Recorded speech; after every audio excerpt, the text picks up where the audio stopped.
Hey everybody, Quail Mama here on the 20th of October. I've sequestered my two little damaged birds here.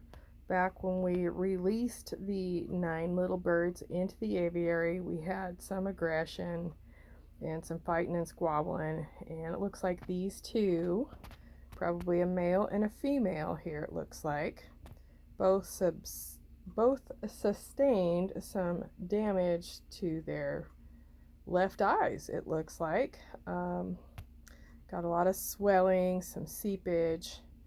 I don't know at this point if it's just swollen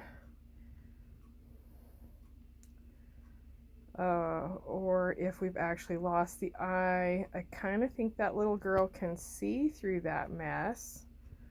Not sure about the little boy. He's really swollen.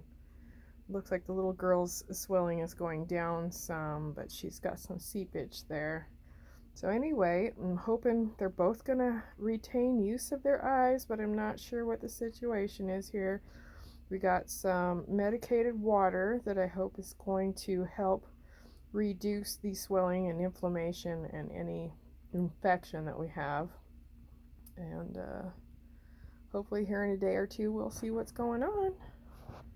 Wish us luck. Thanks for watching, everybody. Bye for now.